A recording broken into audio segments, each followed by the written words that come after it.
Introducing Books with Bridgetti, a lineup of industry experts, award-winning authors, and talented indie authors.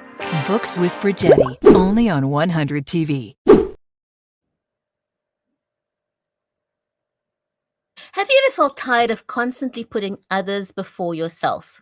In this episode with Books of Bridgetti, our author Kristen Brown gives you some insight into how to maintain healthy boundaries in a relationship and steps you can take to break free from toxic ones. So don't miss this episode of Books with Bridgetti so you can transform your relationships and gain your self-worth. You're watching Books with Bridgetti with Kristen Brown. Don't go away. We'll be right back.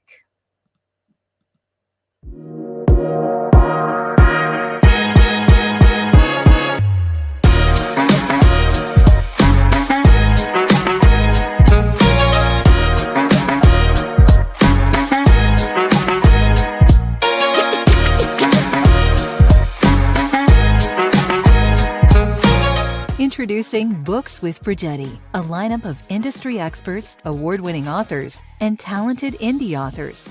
Books with Bridgetti, only on 100 TV. Can everybody see that? Coinbase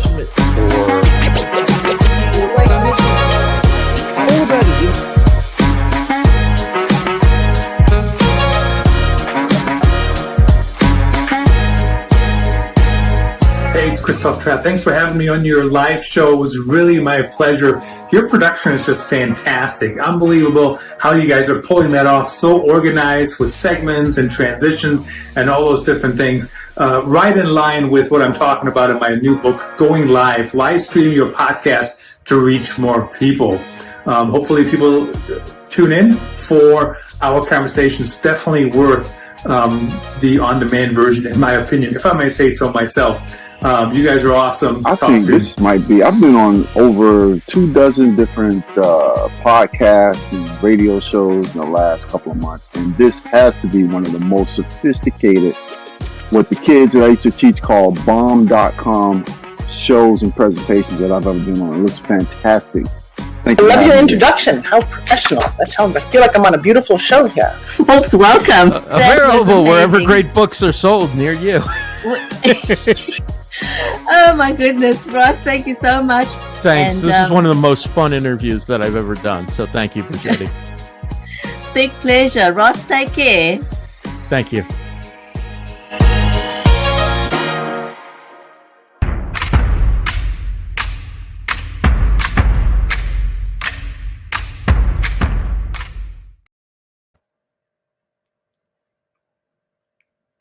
Yes, welcome to Books with Bridgetti. We dive into the world of books and writing with exclusive insights and behind-the-scene adventures from acclaimed publishers and renowned authors. Our live stream is brought to you by StreamYard, BeLive Media, and 100 TV. In today's show, we're going to be talking to Kristen Brown about relationships and healthy boundaries. So if you've never met our featured author yet, Kristen Brown is a self-worth, recovery, and relationship healing author, a speaker and mentor who helps people break free from dysfunctional relationships so they can find true love. She recently released her second book, The Recovering People Pleaser. She also hosts a podcast called The Sweet Empowerment Podcast. Kristen is the creator of the Self-Love to Soulmate Masterclass program. So without any further ado, let's invite our amazing author to join me.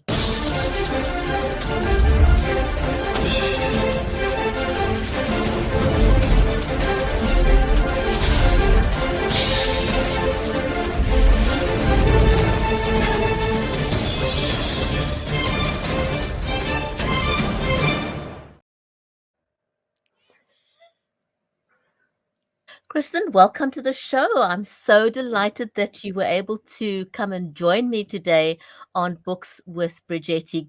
Wonderful to have you here. Oh, thank you, Bridgetti. I'm telling you, I was sitting here just enjoying the show, this amazing intro. I was like, oh, yeah, that's right. I'm going to be on the show.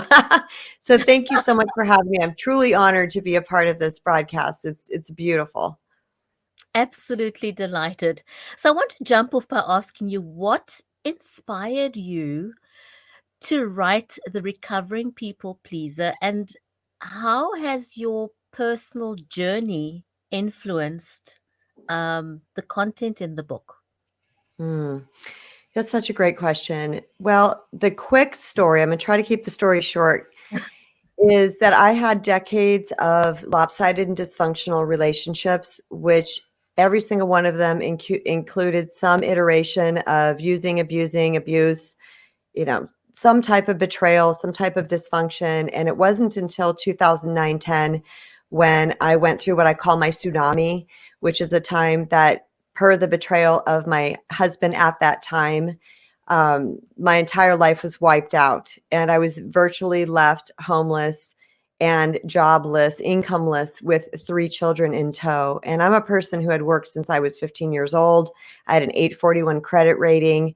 I had owned brick and mortar businesses. So this was not something that I had ever thought would possibly happen to me, but it completely wiped out my identity, who I was, what I thought to be real. And it forced, but I'm going to say that in a very soft way. It nudged me, and I accepted the mission to go on some inner healing journey. And at that point, because I'd had so many decades of these type of relationships, I asked why. I said, why is this happening to me? And I made this vow to remain single and celibate for as long as it took for me to figure it out. I didn't know what I was doing. I didn't have a coach. I didn't have a mentor. I didn't even know what my problem was. I just knew that this was a pattern and it was repeating. So when I did the work, when I started going through this process that I now fondly call the College of Kristen, when I was going through that process, I noticed myself changing in the most remarkable way. And I said, what's happening? And what I realized what was happening is that I was healing my inner world. I was feeling worthy for the first time ever in my life. And the progress just went on from there. As you can see on the screen, I wrote my first book, From Doormat to Sweet Empowerment, in 2014. And then this book just came. It just came to me. My husband had said, when are you writing another book? And I said, I will know when it's time. And so January of 2022, last year, I was like, it's time. And the book just flew out of me, and I'm in love with it. I hold it. It's my little baby. My entire heart is in this book. And I'm just really glad that I had the opportunity to put into words what I had healed in a way that can really help other people if they're struggling with the same type of situations.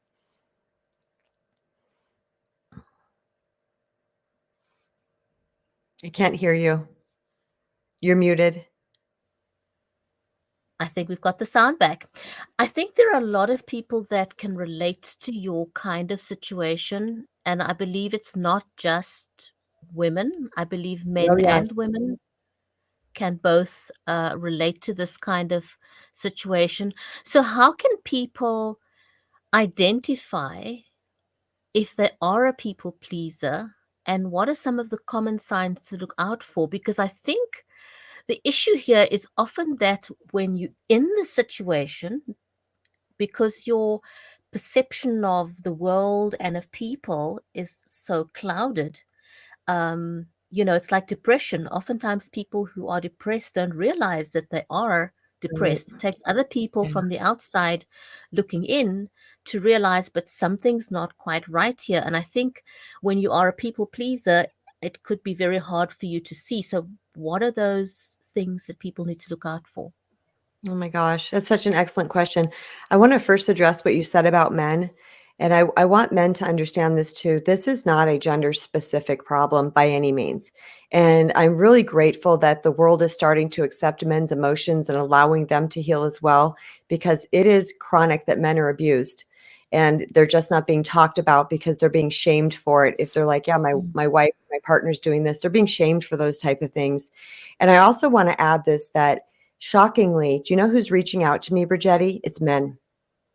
Men, Wow. they're messaging me, they're calling me, they're like, I can't put this book down. I mean, it brings tears to my eyes. I get really emotional about that because I grew up with a whole bunch of brothers and a neighborhood full of boys. I'm very much in love with the male species, the male gender, and I do know how much they need to be seen and to be heard. So I first wanted to address that. The second thing is, how do we recognize we're a people pleaser? Oh my gosh. There's one easy way, and that's we're going to feel resentment. We're going to feel resentment. We're going to feel like we don't matter. So if someone finds themselves, grudgingly saying yes to things and going, "Ugh, I have to do this, or I got to go there. So and so needs me, or whatever it is. I really don't want to go to this function." That and the resentment and the feeling that I don't matter. Why doesn't anybody care about me? Why do I give so much love into the world, but nobody's giving it back to me? Now, it may feel like nobody. If we really get into the deep and dirty of it, yeah, there's people out there, but there's going to feel this overwhelming feeling that you give, and you're not receiving it. So that's a really good indicator that you could be a people pleaser. And you feel burnt out, You just can, yeah. exhausted all the time, I would imagine.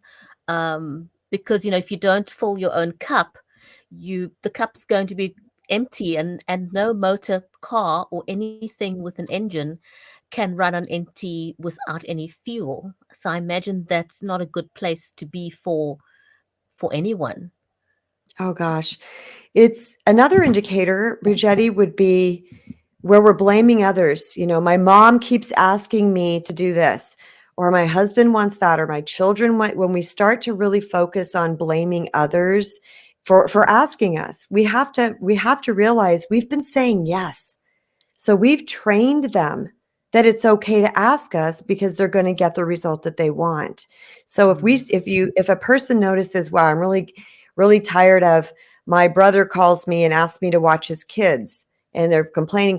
It's like, well, have you ever said no? Have you ever set a boundary with that? And these are the indicators that we can go within.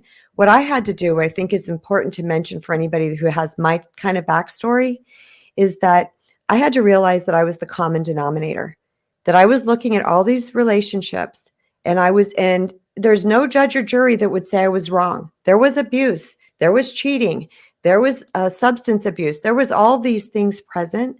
So if I would say, oh, here you go, judge and jury, who's right, him or me? They would have said him, of course, because the behavior is not okay. But I was the common denominator between all of these relationships. I was the one thing that was consistent through all of them. And I had to take radical responsibility for that. And I had to say, why? Why aren't these other women having these experiences? What is it about me and my energy and the way I'm showing up to relationships that repeatedly attracts this same type of thing? And it wasn't just in my romantic relationships, it was in my friendships too. And I didn't realize that at first. But once I started looking around, I was like, oh my gosh, it's everywhere. It was everywhere. Quite very, very, very pervasive, and I think that's why it's hard to identify, trying to see that about yourself. What would you say are some of the biggest challenges that one can face as a people pleaser when it comes to forming healthy relationships, and how they can overcome these challenges? It's in the title of this. It's the boundaries. And this is why I have such a big chapter in my book about boundaries. I also, on my podcast, I have an 8 series boundary series, because so many people out in the world, like, just go set a boundary. Kristen, Bridgetti, Bob, Sue, just go set a boundary. For people pleasers, boundaries are extremely difficult, and sometimes they're impossible. With that, the person just cannot get themselves to set a boundary. They might try to hint, they might try to, weasel their way around actually setting a boundary. Boundaries are extremely difficult. And that's why in this book, I said that I have this massive chapter on it, because I go in all the ins and outs about it, all the things that come up for someone as they're trying to set a boundary. And it's not just set the boundary, because for me, Bridgetti, I had no problem speaking up. I was like, hey, that's not cool. And I would speak up about that thing, but I mistakenly thought they were just going to do the thing because I asked them to, because that's how I was. So I was projecting my willingness to shift and morph to accommodate other people. I was projecting that onto other people. And then when that thing didn't change, I got more and more frustrated. And now it's affecting my personality, because I'm getting angry and I'm getting resentful and I'm raising my voice, and nothing still changed. So I was like, nothing is changing. So one of the aspects of this is that not only do we have to set a boundary, we have to maintain the boundary. And I go into that at length in here because there's a lot to unpack with that, but we've got to be willing to maintain the boundary. But it is almost impossible unless we heal our inner world. We have to be someone who deems ourselves worthy of setting and maintaining a boundary. I can well imagine, why that's important, because if you don't maintain the boundary, you're going to fall back into old patterns and you're going to become the doormat again. Yes. It's never going to hold up unless you make that actual change and people around you can recognize that there is a change and that you will no longer accept the kind of relationship that you had previously moving forward.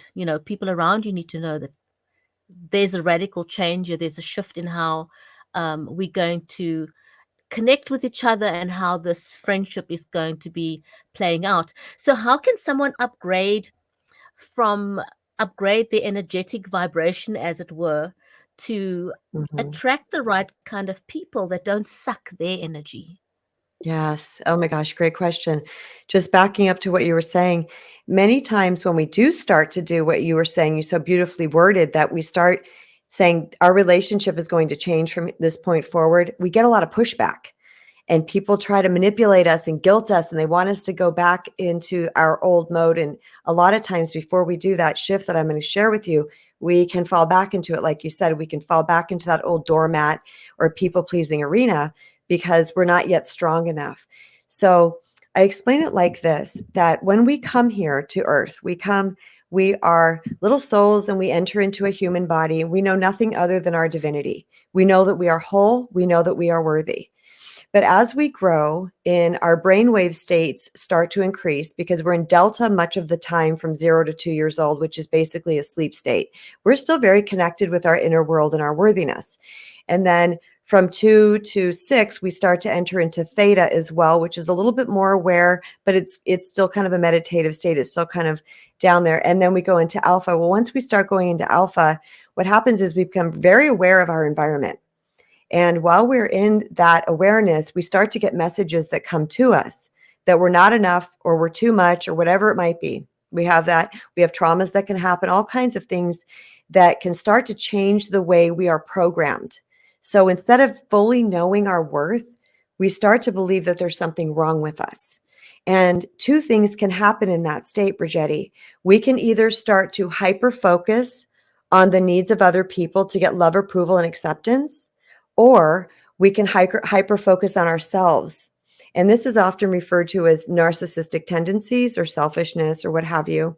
And this is often referred to as codependency or people pleasing. But it's the same unworthiness in the beginning that can fracture out into one of two ways. Neither one's better. There's so much emphasis on the narcissist today. Everybody wants to put the narcissist down. People pleasing is just as dysfunctional. Now, when I say that, I'm not saying that any sort of judgment. This is the human experience. This is what we were brought here to do. We lose ourselves and then we slowly learn how to get back to ourselves, to that unconditional love of self. So to answer your question, the healing happens when we work on that inner world. We start to reclaim our true worth through certain practices, and that will organically shift the way that we start to show up in life. And I noticed this with myself, Bridgetti, when my kids and I had ended up, because we lost the home and everything, and I had retired from my hair clientele, and I basically broken homeless. Like I said, we moved in with my mom and my stepfather for 5 years. And I was doing this work during that time, and I walked in the foyer of her house, and this is when we had flip phones, and I'd received a text, and I looked at the text, and organically, without a thought, without a planning, without manipulation, without people pleasing, I shut my phone and I said, I don't need to answer that, because it was from a former love interest.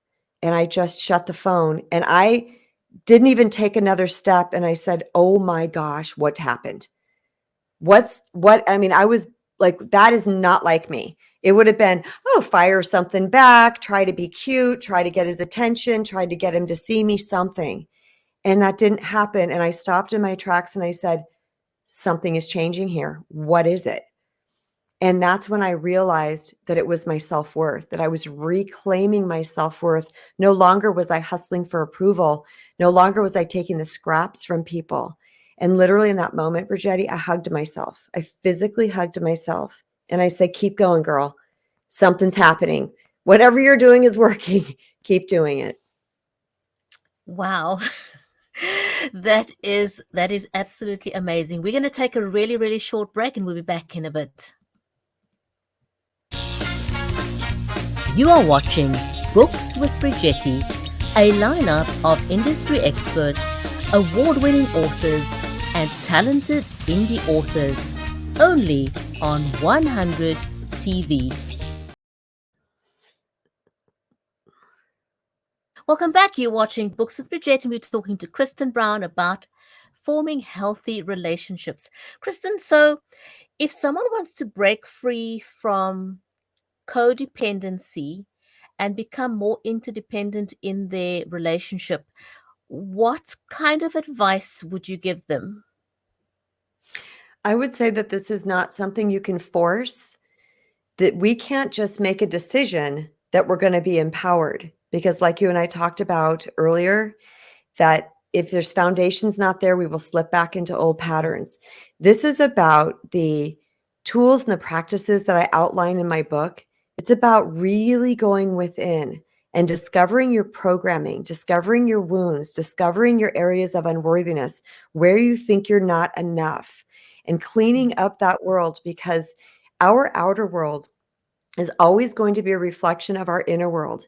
So if we don't like what's happening in, or what we're seeing in our outer world, how we're being treated, that's always an indicator that something is going on inside of us, because that's how life works. It will reflect back to us.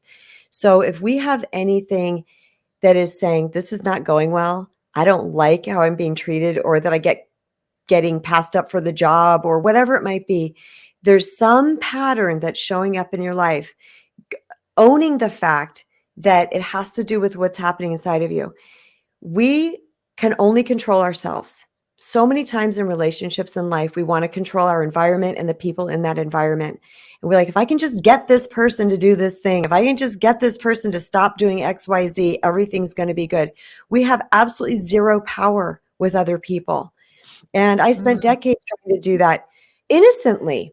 And this is the thing about that we all need to understand. We're so innocent. We're teeny tiny baby humans trying to figure things out. So there's no judgment in any of this ever. And I highly recommend that you don't beat yourself up if you're discovering patterns about yourself. If anything, you need to give yourself a high five, because awareness is key. And when you start to become aware of your patterns and the things in your thinking, because so much of it is on autopilot, we're just repeating the same thoughts every single day, repeating the same belief systems, which are creating the same behaviors. Once we stop, and I call it putting a wrench in the wheel. If you think of some big gears, that just keep going, and we stick a wrench in that and we say, wait a minute, what's happening? We're going to recognize we got some junk going on inside here that's creating all of this. But the best news is, Bridgetti, it's 100% healable. I think that is what that's kind of the aha moment, that it is fixable, because sometimes you can feel broken, and you think, when you're in that moment, you feel like this is never going to change. It's like someone that's grieving. In that time when you are grief stricken, you feel like, I'm going to feel this way for the rest of my life. This is what my life's going to feel. But, you fast forward 5 years, 10 years, and you realize it doesn't have to be that way. Things can change. It is within my power to change. So what would you say are some of the common, and this may tie into what you've already said, but what are some of the common limiting beliefs that people pleasers own, and can, how do they overcome these limiting beliefs? Okay. So everybody has a different backstory. So the programming might be a little bit different for everybody. But I would say the most common one is self-doubt, which means I'm not enough. Who I am is not enough.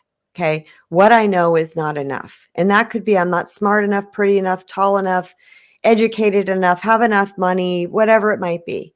It's a lie. It's a lie constructed of the ego. Whatever limiting belief that we have is a lie. And once we can start to realize that we have this part of our psyche called the ego, it's our lower self. And then we have this part of our psyche called our higher self, which is our God self. Once we realize we have two parts of the psyche, and we're either in one or the other at any given time, we cannot be in both. Okay. When we're in one, if we're hearing the lies and the disempowered things and all the things that are creating now depression, anxiety, fear, frozenness, all of those things. For me, it was, I took the time and this was just with a certain block of beliefs, but I was noticing that I had so much anxiety, Bridgetti, that I was driving down the road one day and my lip went like this. It curled up on its own like an Elvis sneer. And I was like, what is happening to me? Because my body was doing something without me. I was like, okay, well, I knew at this point that thoughts create emotions and that limiting beliefs create emotions. So I asked myself, what are you thinking? I vowed, I was like, I'm going to figure this out. I have to get rid of this because I'm a mother. I'm a parent. My mother was sick at that time too. There was a lot happening in my life and I had to get myself right. So I asked myself every single time, Bridgetti, that I felt anxiety or my chest clench, I said, what are you thinking? And I grabbed that thought of what I was thinking and I asked myself if it was 100% true. Is this absolutely true? And I'll give you a couple of examples because I did this hardcore in 2011.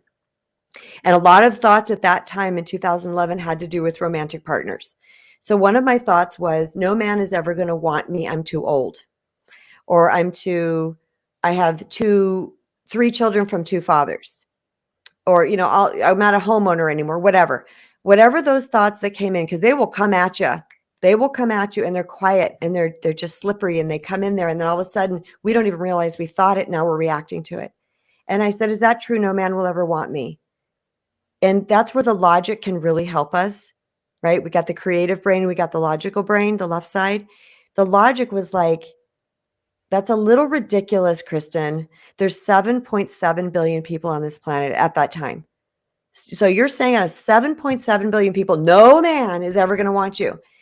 So I was able to dispel that belief right then because it wasn't true.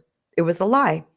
And I said, all right, that's not true. So what is an as true or truer statement was, of course, another man is going to want me because I've never had a problem attracting people. That's just a dumb lie. And I did this with every single thought that came out.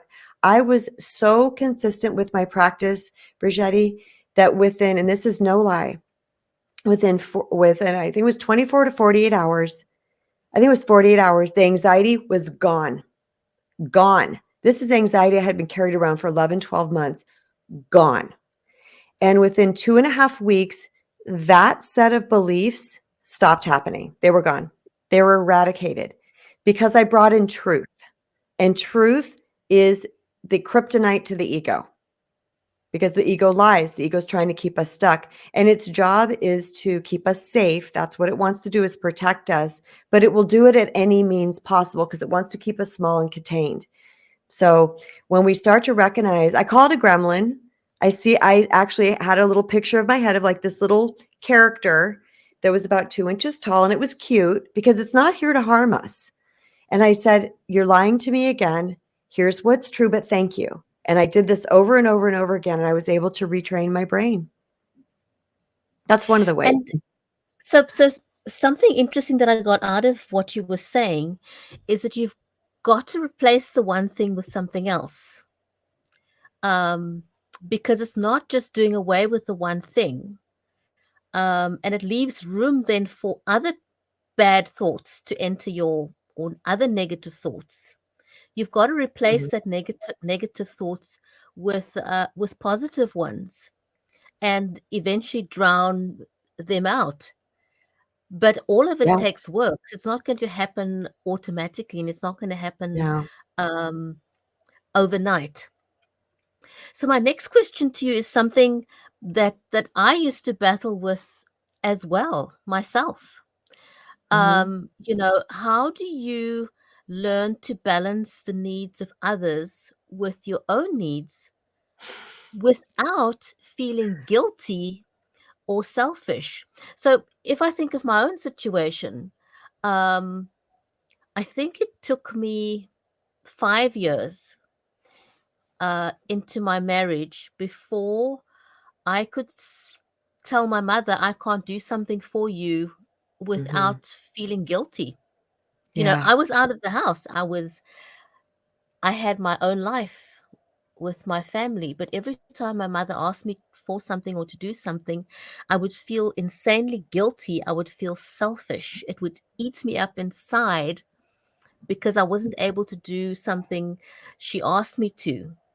And I figured I put that question in here because I thought, I'm sure there's other people who have been through similar situations. Oh, for sure. This is huge. This is chronic, and this is what happens. And this is why many times we don't do the work, because we do self-guilt, or we get the guilt from the other person. It depends who we're dealing with. And I call that in my first book, the one you can see over there, Doormat to Sweet Empowerment. I love that you posted that too.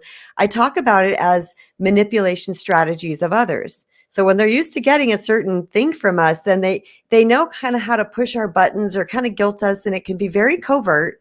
It doesn't mean these people are bad, okay? Because my mom used to do this with me too, and I call her, Saint Annalise. My mom is amazing, loving person, but she kind of knew how to like turn the screw every once in a while to get me to do stuff. And I had to learn the same thing, Bridgetti. I remember this very clearly in my 20s. So what helped for me is this very simple concept. And again, I talk about this in the book, that I want people to open their hearts and minds, take the best and leave the rest. I'm not your guru, you're your guru. So when concepts came to me that felt good to me, I absorbed them, and I called them my new truth. And one of those concepts was that we need to put our oxygen mask on first before we can tend to anybody else, right? They say it in the planes. If we don't put our mask on, we can't put the mask on our child. We put the mask on our child, we're going to pass out. So that concept in and of itself was so important to me. So I didn't use literally the oxygen mask. I said, if I'm not good, nobody's good. I remember saying this to myself. If mama ain't good, nobody's going to be good. So it sort of forced me, and again, forced in a very gentle, nudging way, okay, because I accepted the mission. It kind of promoted me and pushed me in the way to go, I really got to take care of me. And we do it within reason, because sometimes we have a sick child or a parent that needs us. There's life does this, right? It moves, it shifts. There's times when I had two parents with cancer. Yeah, I had two parents with cancer at the same time. So that a lot of my thoughts and minds went to them, because they were my priority. I wanted to make sure that they were well taken care of during this time. So this is why, though, Bridgetti, I call it recovering, because I don't feel, even after doing this work and teaching this work, I have not, even at my age right now, 55, I am not like, I'm all good.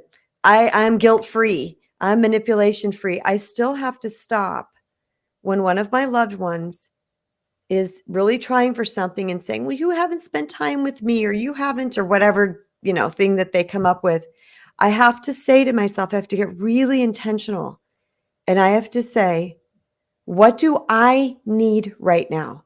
So if, let's say, I have a really bad headache, or I'm exhausted and my child wants to go driving in the car, with me, because we go on these drives, then I'm like, you know what? I need a 15-minute nap first. I need to close my eyes, and then maybe afterwards. So I slow everything down, and I get really intentional. But the most important thing is that I follow through. I remember the first time I started to set really big boundaries with my kids, because much of my parenting career was single.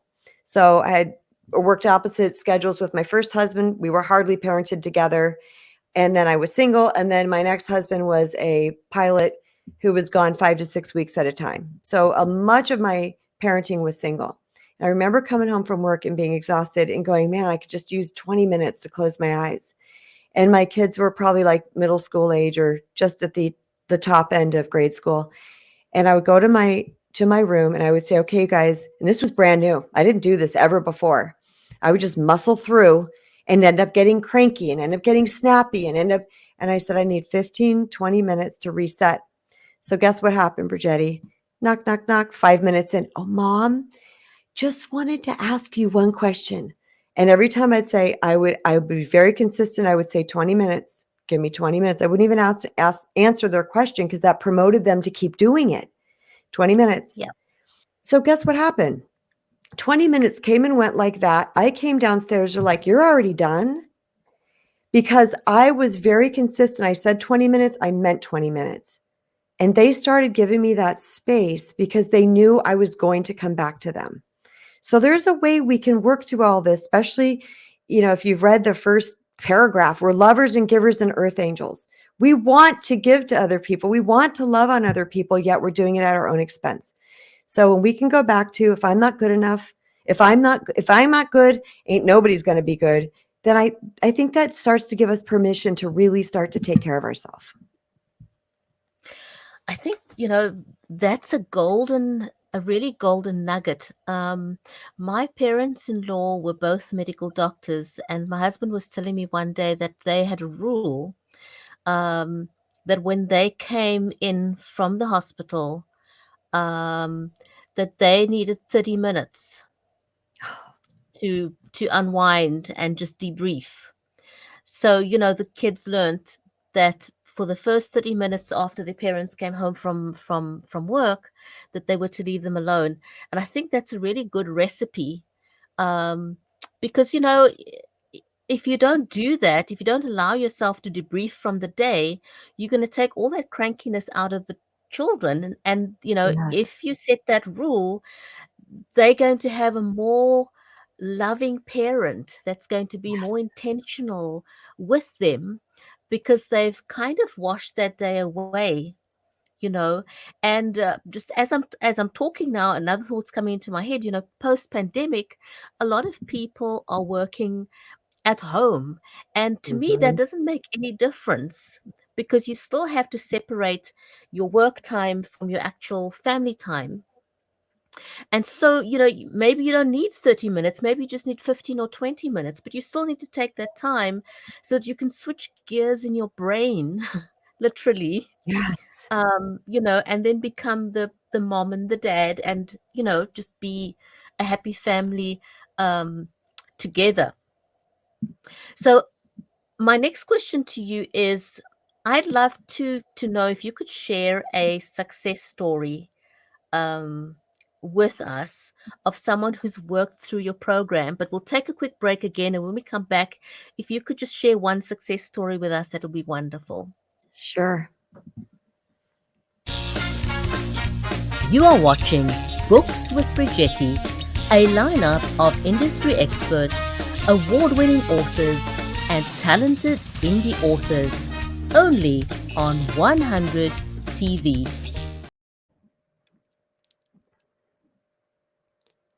Welcome back. You're watching Books with Bridgetti, and my amazing guest today is Kristen Brown, and we're talking about relationships and setting healthy boundaries. Kristen, can you share an example with us of someone that's done the work, that's worked through your mastermind, and have come out on the other side? Okay, so do you see how I lit up? Because this is, I get so excited because I know how painful it is. And that's why I started this work, because I wanted to help other people. I'm like, guys, there's a way. There's a way. And those that wanted to jump on board did. And I'm thinking of one of my clients in particular who's from New Zealand. Beautiful, darling girl. Same type of backstory as me, just one crappy relationship after the next. And she's beautiful and wonderful. And we went, actually, this is when I was doing the Self-Love to Soulmate Masterclass as a group. I took people through a group. I think this was in 2020, which was weird. I didn't realize it was during that COVID year, but in hindsight, that's when it was. So we went through this group, and so many of the women from that group are reaching out to me now, and they're like, guess what? I met the guy. Like, they broke their pattern. And I'm like, tell me about him. So this one particular story is really, really fun, because we know New Zealand's small. It's an island, right? And people ride their bikes around a lot and things like that. Well, I'm also super intuitive, and I use my intuition a lot in my coaching, because I just allow spirit to stream through me, and that helps me with things. Well, one time during that program, there was a thing where I would have a drawing. If you answered certain questions every week, I'd have a drawing and I'd do a one-on-one coaching with one of the members. And this gal won one of the weeks. And so we were talking and I said, you know what? I said, I'm just going to tell you this intuitively. I don't know, but you've already met him. He's been in your circumference. And I said, I'm not talking miles. I'm talking like you've run into him at a coffee shop or you've passed him at the grocery store. I said, he's around you already. I don't know where, but he is. And one of the things that she said to me was, Kristen, you were 100% right. She said, when I look out my back window, his house, I see his house on the top of the next hill. He was that close to her this entire time.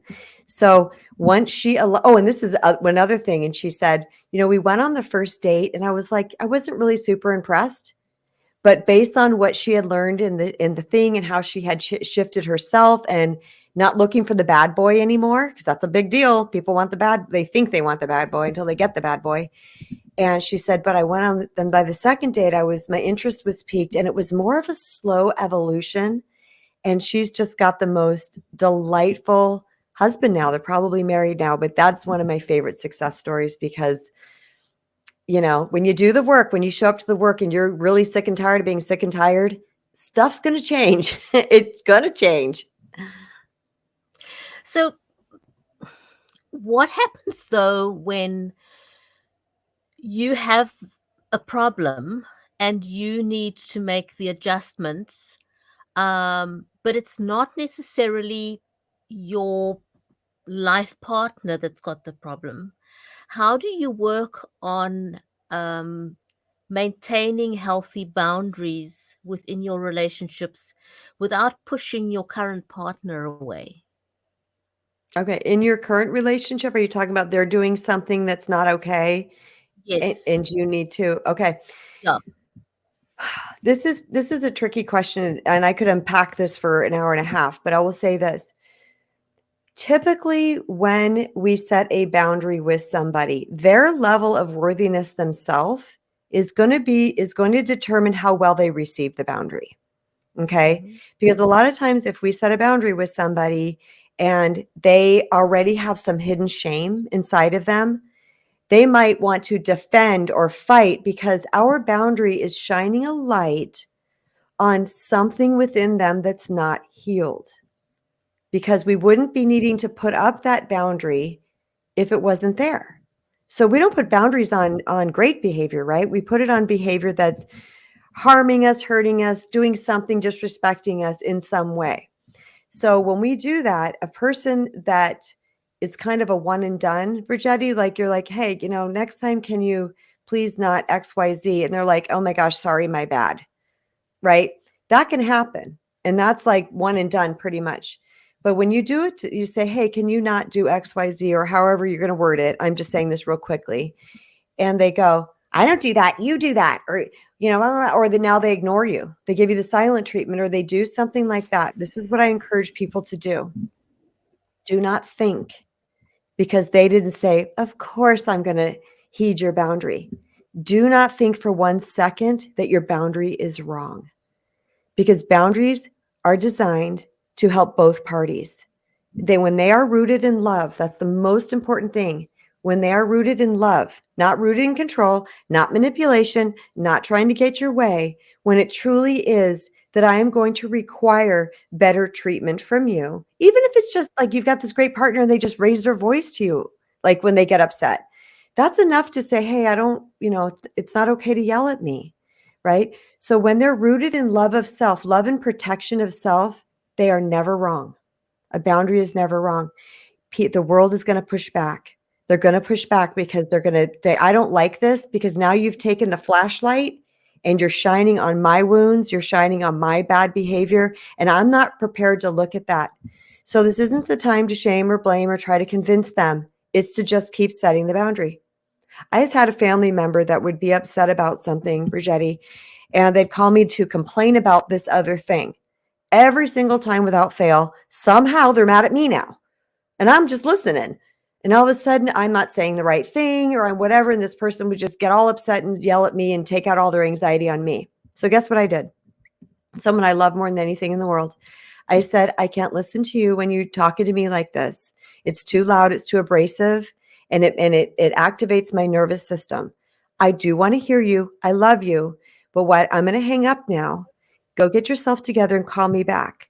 First time I ever did this, I turned off my cell phone, put it on the seat of my car, and I went in the grocery store because I knew if I had that phone with me and they started texting me that I wouldn't be able to help my defending myself.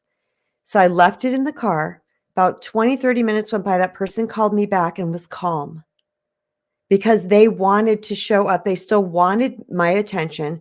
They still wanted me in their life. And they showed up in the way that was being requested. And the conversation was beautiful. It's important to say, though, that when it comes to people that are really super unhealed or on the narcissistic spectrum, somehow, some way, that true narcissists that really are just trying to take from you, chances are they're not going to heed your boundary. They're going to go find somebody else that they can overrule and overpower. And we need to be comfortable with that. But the key is to really stand in your power and say, I deserve love, respect, and honor. And if this person's not giving it to me in this moment, that I'm going to remove myself. Let them figure it out. They'll figure it out if they want you in their life. Wow.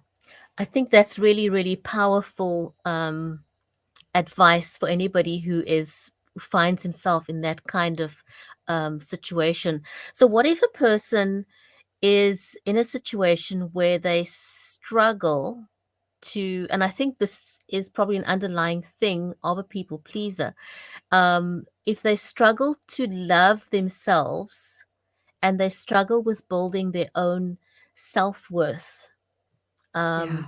what advice would you have for someone like that? Yeah. Well, if you don't love yourself, your worthiness is going to tank. Okay. Because it is self-love that promotes our worthiness. Okay. And it is the cause of people pleasing because we believe that we have to get love, approval, and acceptance from outside of ourselves. So we're going to bend and morph and shift and chameleon and do whatever we want, put on masks, do whatever we need to try to get that approval from somebody else. So the core is lack of self-love, period. That's why I call myself a self-love mastery coach, because at the end of the day, that's what we're doing. That's filling our own cup. And there's varying degrees of this and different levels of this. And it's not like it's documented different levels, like I'm an A4, 5, 6, like the Myers-Briggs test. There's nothing like that. I'm just telling people that if you have this happening, that means there is areas in your life that you are not loving yourself. And I have a whole chapter in this book, and it's called The Miracle Cure. And I forgot which number it is. It's 5. Oh, it's 6. That's weird. I just went like this to my book, and it opened on the page. It literally opened on the. I just opened the book and it opened on the. Thank you, God. That's what that is. But it's called The Miracle Cure. And in this is I teach everyone whatever you need to know to fill your own worthiness cup.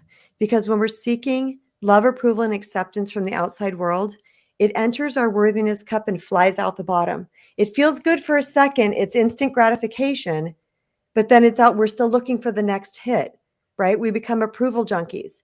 But when we start to give ourselves love, approval, and acceptance through everything that they will learn in this chapter. Hold on, I'm going to clear my throat.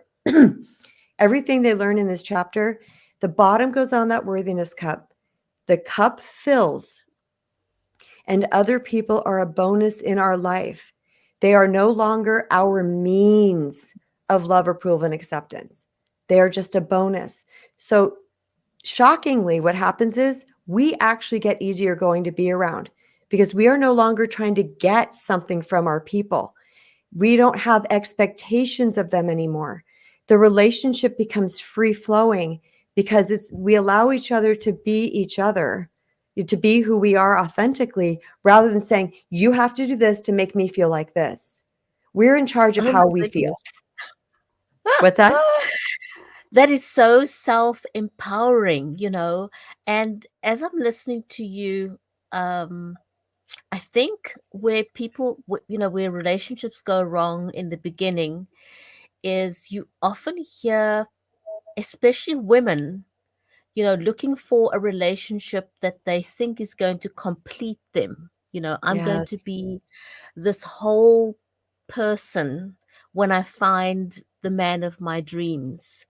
But what people fail to understand is if you don't bring a whole person into the relationship, it's never going to work. You need to already Amen. feel you already need to feel enough before you bring another person into your space, or you literally are just creating a huge problem for yourself. And I think that's kind of where things go wrong often in marriages, because often women more than men, I think, feel incomplete. And that's probably, the old way of thinking. Our mothers used to model us from early childhood in that, your only goal in life is to find a man and become a mother, and that's all there is to life.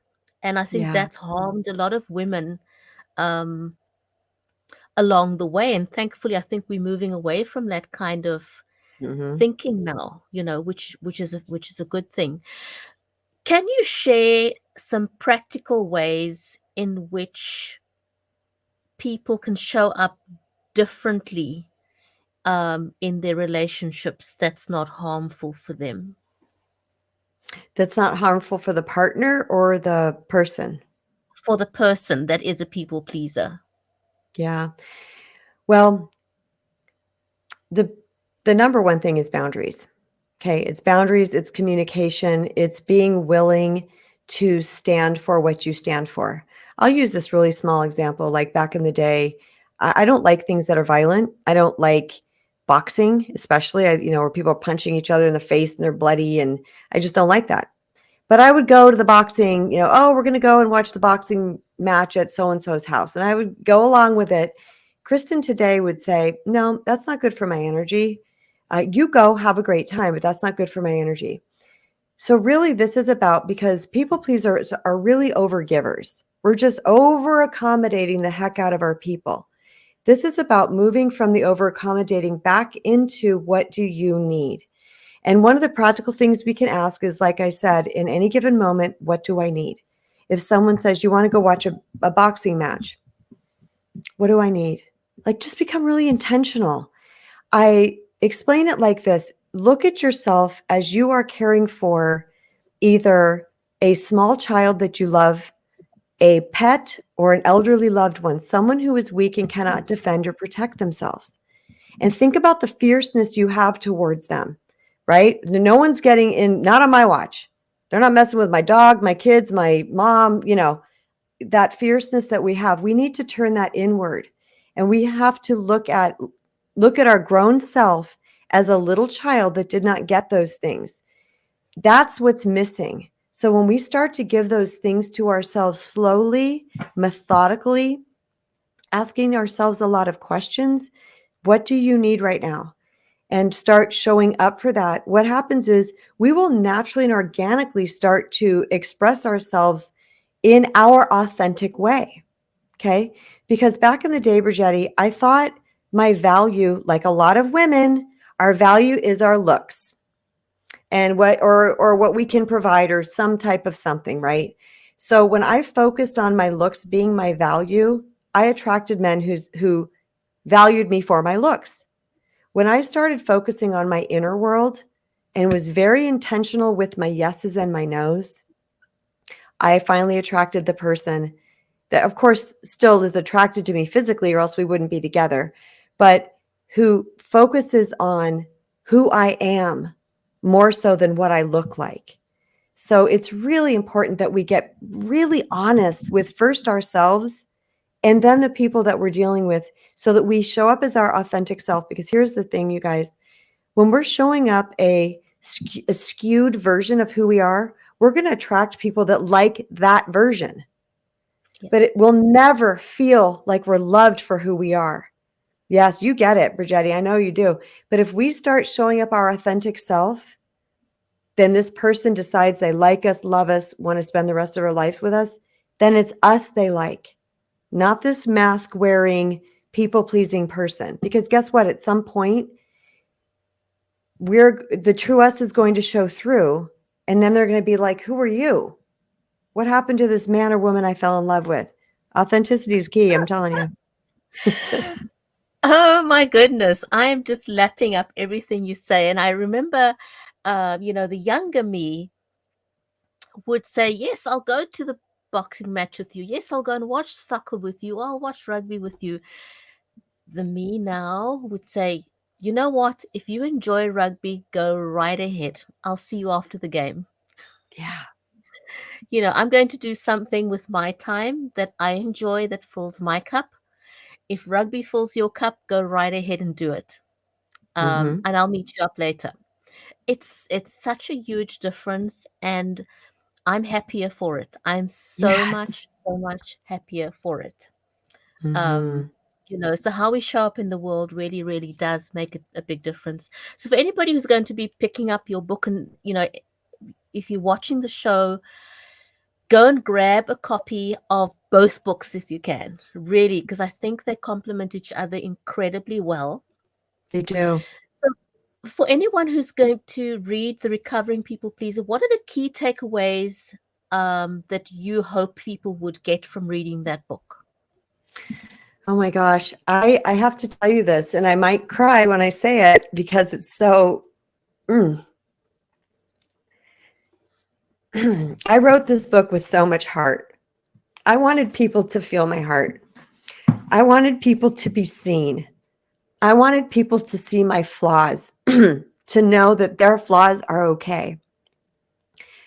I wanted people to go, wow, every word of this book is blowing my mind. Like every sentence. Someone messaged me and said she dog-eared every page. She goes, Kristen, every page I'm dog-earing. That's what I wanted from this book. I want people to be seen, and I want them to know. Another testimonial I got back on an interview is the girl said, she goes, if you want the book that has it all, that will heal you, this is it.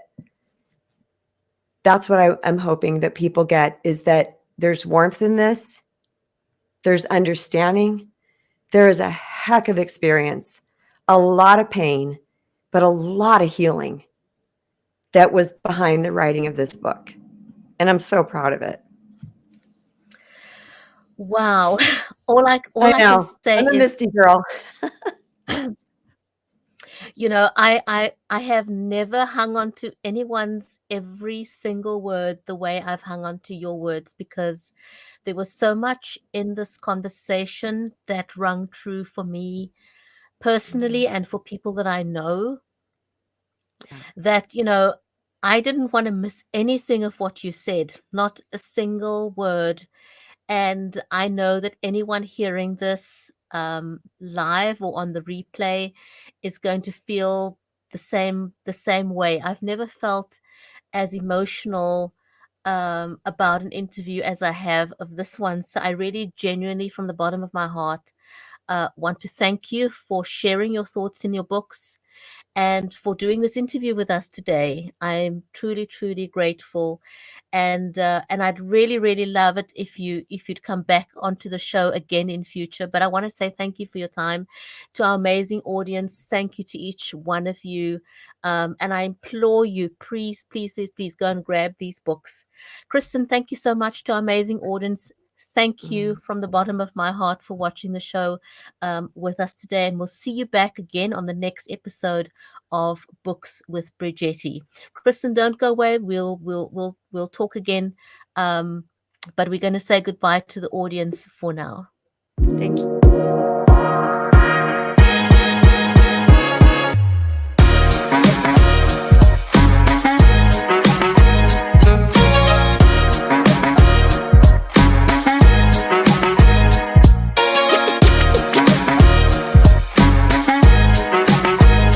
Thank you for joining us on Books with Bridgetti.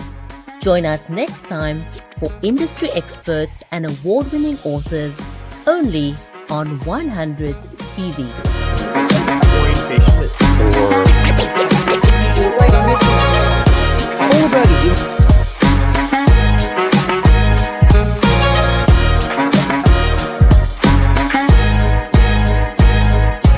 Come on.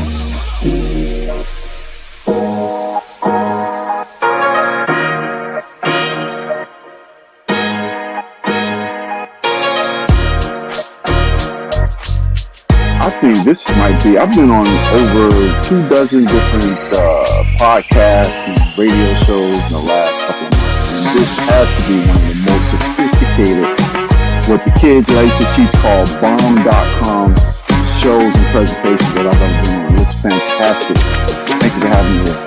Available wherever great books are sold near you.